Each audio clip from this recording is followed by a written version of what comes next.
विधायक साहब को सुनना है तो आप बैठ जाइए, कृपया करके 15 मिनट के लिए बैठ जाइए। लंबे इंतजार के बाद साहब आए हैं तो आप कृपया करके बैठ जाइए। आप सबसे निवेदन है, दो हाथ जोड़कर।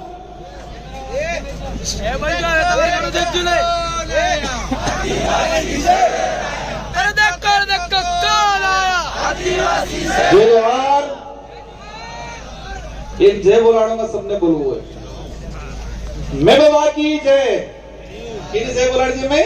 मैं बाबा की जय। मैं बाबा की जय। मैं बाबा की जय और आप सबकी जय। ये कुदरत आज हम जिस विचारधारा के आधार पे जिस पार्टी का गठन किया गया है, भारत आदिवासी पार्टी, और इस विचारधारा की जो मूल थीम है कि प्रकृति ने पूजबी, जल जंगल जमीन आसमान ने पूजबू, और आने में बाबा ने की पूजा की थी और अरज की थी कि मैं बाबा गर्मी पड़ी रही है कई और आ नवो नवो आ मैदान काढ़ जुए तो दुड़ुड़े थोड़ो टाड़ू कर दीवार ते बे दाड़ा पहला असर पड़ गया पूरा टाड़ू थे और हमें हाज्या था नामचा और पसे फेर अरज की थी कि हमें फेर पलड़ी जंगा क्योंकि पैसा वधार नहीं तो वाटर प्रूफ और टेंट नहीं लगाड़ की हुए तो मैं आज में राहत आती जो और गांव खेड़ा ने माता ने जटली से आदिवासी समाज ने जी गोत्र रही और गोत्र ने कुल देवी और हमारा खत्री थे की आराधना की थी और मैं बाबा थे की आराधना की थी कि आज में दौरे पूर्ण कोलो करी थी तो तमें सब जानो आज कोलो थाजू नहीं थाजू। ये है आदिवासी समाज की पुरखाई जो पूजा पद्धति है, हमारी जो पुरखाई पूजा पद्धति है कि मांगजो में मण है और अनास अनुरूप, और ये पूजा पद्धति से हमारी प्रकृति की जो देन है, और आज हम सबको शांतिपूर्वक कार्यक्रम निपट गया। आज इस कार्यक्रम में हम जो पंडाल में बैठे हुए हैं, इस जमीन को तैयार कराने के लिए यहाँ के जो स्थानीय साथी हैं जिन्होंने दान की है, जिसका छोटा मोटा कब्जा था और इस जमीन के लिए कई साथी जेल गए हैं, उन सबके जो मतलब पसीना बहाया, उन सब ने संघर्ष किया और उन सब की बदौलत आप शांतिपूर्वक तरीके से बैठे हैं, उनको भी मैं यहां से जोहार करना चाहूंगा।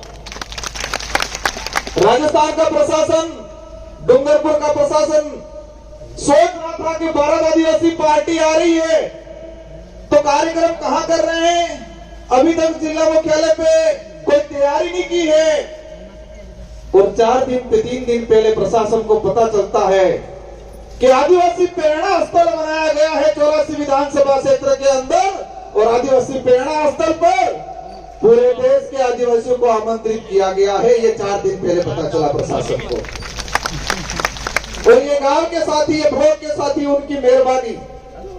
मैं अपनी बात शुरू करूं आज इस पंडाल के अंदर, और ये आवाज जहां तक जा रही है, जो जितने भी साथी हैं, आप सभी लोग दिल से आए हो, यहां से आए हो,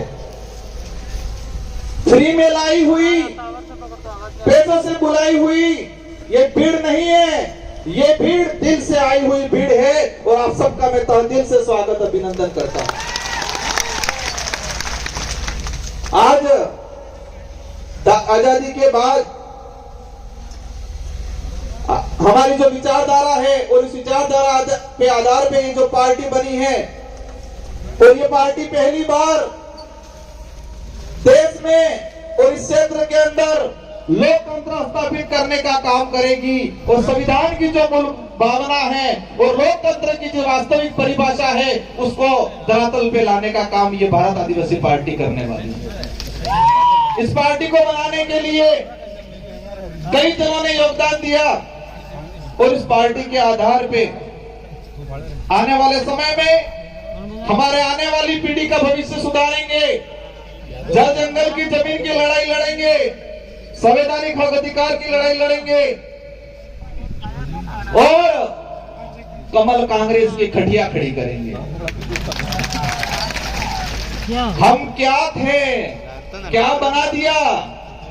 हमारे पूर्वज क्या थे, ताकतवर थे, स्वाभिमानी थे, दयालु थे और दानदाता थे। हमारे पूर्वज स्वाभिमानी थे, ताकतवर थे, दयालु थे और दानदाता थे। उस समाज को इन कांग्रेस बीजेपी ने फ्री की योजनाओं में मानसिक रूप से गुलाम बना के एक भीख मंगा बनाने का काम किया है। कांग्रेस बीजेपी ने 75 सालों के अंदर हमारे समाज को एक स्वाभिमानी समाज, एक दानदाता समाज, मेहनत से कमाने वाला समाज और इस देश का मूल मालिक होने का जो दावा हम करते हैं और हैं, उस समाज को कांग्रेस बीजेपी ने आज तक हमको कमजोर बनाने का काम किया है। आज ये जो पार्टी बनी है, इस पार्टी आने वाले समय में राजस्थान की सरकार कौन होगी, मध्य प्रदेश की सरकार कौन होगी, महाराष्ट्र की सरकार कौन होगी, ये तय करने का काम करेगी ये भारत आदिवासी पार्टी। कांग्रेस वाले कहते हैं, बड़े बड़े लॉलीपॉप देते हैं। एक नारा लगाया था उन्होंने, क्या लगाया था, नफरत के बाजार में मोहब्बत की दुकान खोलने आए हैं। क्या लगाया था, नफरत के बाजार में मोहब्बत की दुकान खोलने आए हैं। मैं कहता हूं, नफरत के बाजार में स्वाभिमान की दुकान खोलने आएगी भारत आदिवासी पार्टी, क्योंकि मोहब्बत वाले धोखा बहुत जल्दी देते हैं। मोहब्बत की बातें करने वाले धोखा बहुत जल्दी देते हैं। और हम इस देश के अंदर आदिवासी समुदाय, माइनॉरिटी, एससी सभी को स्वाभिमानी बनाने का काम करने आएंगे। आज हमारा समाज किस तरह से बना दिया इन लोगों ने, हम लोगों को गुमराह कर दिया गया है, हमारे लोगों को मानसिक रूप से कमजोर कर दिया है। और मैं कई बार कहता हूं कि कांग्रेस बीजेपी 75 साल तक क्या किया, अमार बाजे ने घुसवाड़ी नाकचा सपा हो कीधु, घुसवाई किया कंप्लीट, मानसिक रूप से की घुसवाई किया। और ये घुसबानो काम करने कीधु, जे कांग्रेस बीजेपी में लसवायला ताणे कीधु, लसवायला ताणे घुसबार काम कीधु। और ये विचारधारा जी घुसवायला ही आनंद चेतन थावानो काम कराड़ेगा, आनंद सावधान रहवानो काम कराड़ेगा, आनंद जागवानो काम कराड़ेगा। क्योंकि आज तक हमारे समाज के अंदर, हमारे पूरे आदिवासी इलाके के अंदर इन लोगों ने वोट बैंक बनाया गया है और ये पार्टी, ये विचारधारा है। और इस पार्टी में यहाँ की जनता, क्षेत्र की जनता तय करेगी कि लोकसभा विधानसभा में हमारा कौन आदमी जाएगा। शेड्यूल एरिया के जो प्रावधान है, जो टीएससी, हमारे लोगों को झूठी झूठी बातें पकड़ाई गई, लेकिन शेड्यूल एरिया के प्रावधान नहीं बताए, टीएससी नहीं बताई कि टीएससी में क्या है, क्या अधिकार है। और आने वाले समय में हमारे यहाँ से बहुमत से जाएंगे विधायक, और राजस्थान की टीएससी, मध्य प्रदेश की टीएससी और महाराष्ट्र की टीएससी ट्राइबल एडवाइजरी काउंसिल में जाएंगे और आदिवासी समुदाय के हित में, एससी के हित में और शेड्यूल 5 की जो प्रावधान है उसके अनुरूप यहाँ पर काम कराने का काम करेंगे।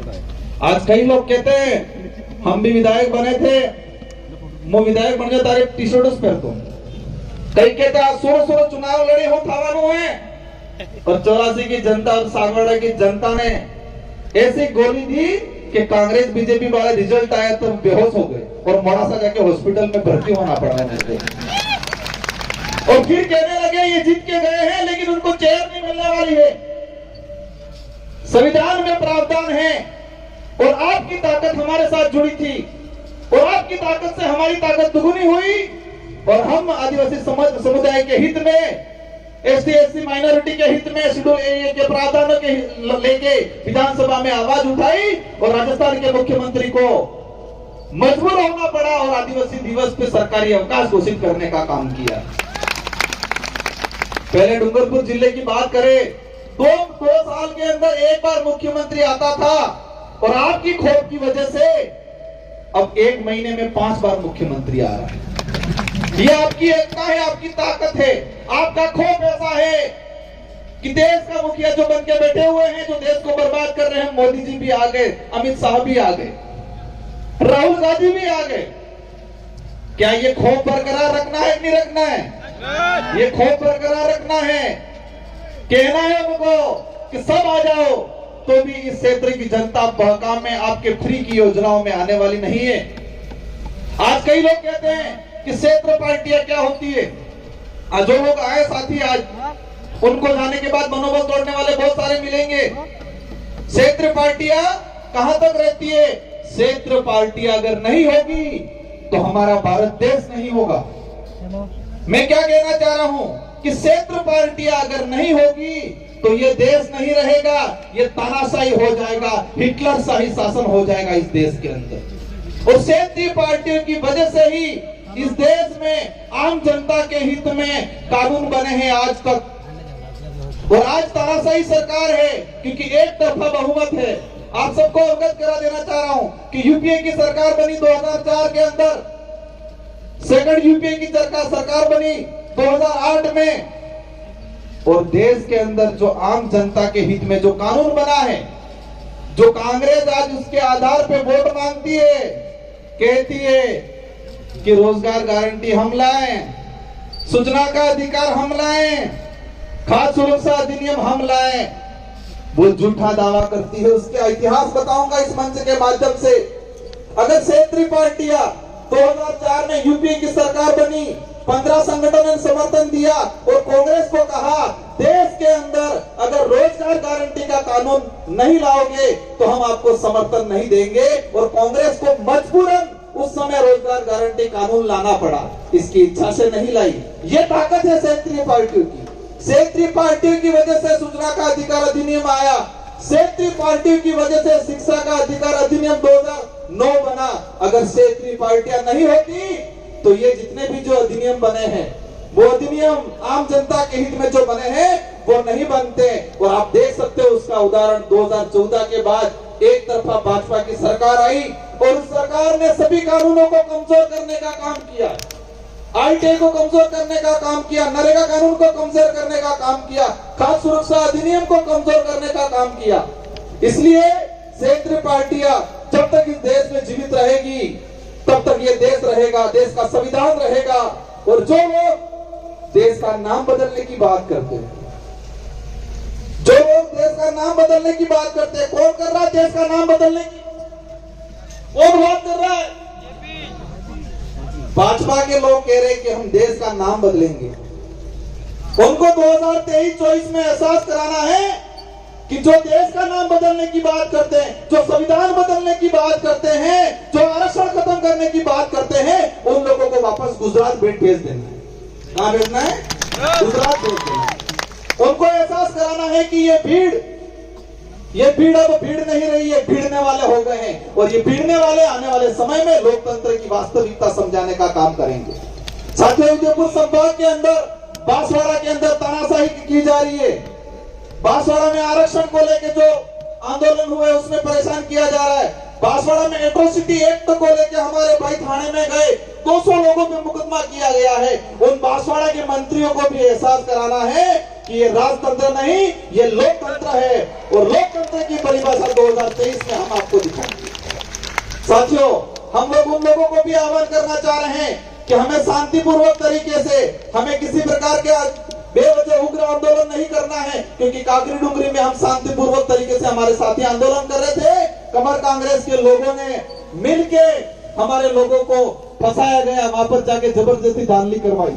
साथियों, इस मंच के माध्यम से कुछ मीणा भाई आए हैं, उन मीणा भाइयों को कहना चाहूंगा, और जो नहीं आए हैं मेरे वीडियो के माध्यम से कहना चाहूंगा कि मीणा भाई अगर जितने सक्षम है, इतने अगर वीर सक्षम होते तो पूरे देश में राजनीतिक रूप से हम एकजुटता दिखा के पूरे देश पे राज करते। मीणा भाइयों के पास जितनी सुविधा है, मीणा भाई जितने सक्षम हैं, अगर इतने सक्षम हम होते तो राजनीतिक रूप से पूरे देश पे हम लोग कब्जा करते और पूरे आदिवासी समुदाय का नेतृत्व करते, पूरे देश के आदिवासियों का नेतृत्व करते। तो मीणा भाइयों को विशेष कर कहना चाहूंगा कि आप लोग नेतृत्व करो, और कांग्रेस बीजेपी का जो पजामा पकड़ रखा है उस पजामे को छोड़ो। आदिवासी समाज के लेके काम करना है तो कांग्रेस बीजेपी का पजामा छोड़ो। काफी वक्त है, मेरे बाद भी हमारा राष्ट्रीय अध्यक्ष बोलना बाकी है, इन सबको आपको सुनना है, और हम सबको मिलजुल के आने वाले समय में इस क्षेत्र से कमल कांग्रेस को उखाड़ फेंकना है। हमारे यहाँ हमारी माताएं बहनें भी आई हुई हैं। इन माताओं बहनों को कहना चाहूंगा मैं, हम लोगों को किस तरह बनाया गया है, किस तरह किस कंडीशन में ले आए हैं ये लोग, हम लोग कौन थे। मैं एक उदाहरण के माध्यम से कहना चाहूंगा। आज कोरोना आया, पर्ची मेरे पास आने ही वाली है, भाई ने पकड़ ली ऐसा लग रहा है, लेकिन मैं एक बात बोल के अपना वक्तव्य खत्म करूंगा। माउंट आबू और सिरोही, जहां पर सड़क पे बंदर रहते हैं, बांद्रा, और जो मादाएं थी उसी कोरोना के काल के कुछ समय पहले बच्चों का जन्म दिया, और उनको जो फ्री में जितने यात्री जा रहे थे वो सारे यात्री नारियल देते, कोई रोटी देता, तो सारे के सारे जो बंदर थे वो जंगल का खाना भूल गए, उनकी ताकत को भूल गए, और जो फ्री का मिल रहा था उसी को खाना लग गए। जब कोरोना काल आया, कोरोना काल आने के बाद वहां पर यात्री जाना बंद हो गए, और यात्री जाना बंद हो गए तो फ्री का खाना पहुंचना बंद हो गया। जंगल में बहुत कुछ खाने का था, फल फ्रूट थे, लेकिन उनकी ताकत भूल गए थे वो। और उस दौरान बांद्रा अणा रोड माथे गाड़ी करता रोए था, छोटे छोटे बच्चे रोते बंदरों के, और कई बंदर मर गए उस दौरान। और यही काम इसी तरह कांग्रेस बीजेपी के लोगों ने हमारे समाज को बना दिया है। हमको जमीन का हक चाहिए, हमको आरक्षण चाहिए, हमको संवैधानिक जो प्रावधान है वो चाहिए। आपके फ्री की 5 रुपए 10 रुपए की थैली नहीं चाहिए, ये बोलना है कमल कांग्रेस को लोगों को। हमें आत्मनिर्भर बनाना है। कांग्रेस बीजेपी ने हमको परजीवी बनाया है, दूसरों पे निर्भर बनाया है, और ये विचारधारा भारत आदिवासी पार्टी की विचारधारा इस समाज को आत्मनिर्भर बनाएगी, खुद के पैरों पे खड़ा होने के लिए तैयार करने का काम करेगी। और आप सब एकजुट रहे, एकता दिखाए, और आने वाले समय में पूरे देश के अंदर इस भारत आदिवासी पार्टी का बहुमत बनेगा, और हमारे लोग चुन के जाएंगे। और अभी तो विधानसभा में आवाज उठी है, आने वाले समय में इस विचारधारा का आदमी लोकसभा में भी जाएगा, और लोकसभा में भी आदिवासी परिवार, इस समाज की जो विचारधारा है वो विचारधारा की आवाज गूंजेगी। इन्हीं शब्दों के साथ विशेषकर हमारे जो ये साथी है, जितने जो वक्ता हैं, सारे वक्ताओं की जो बातें हैं वो बातें सुन के जानी है, और जितने भी साथी आए हैं सबको शांतिपूर्वक तरीके से जाना है। और जो जो बातें आपने सुनी है, इन बातों को यहाँ गांठ बांध लेना है, यहाँ गांठ बांध लेना है। ये गांठ कार्य शुरू किए बोटन दाड़े कई आंदोलन में जो एकता राखवी है, एकता राखवी, पर एकता राखवी क्या रही है इसकी खबर है। एकता रखनी है, और एकता विशेषकर चुनाव के वक्त रखनी है। और इस देश के संविधान के अनुरूप हमारे देश को चलाने के लिए प्रत्येक 18 साल के ऊपर वाले व्यक्ति को एक चाबी दी गई है।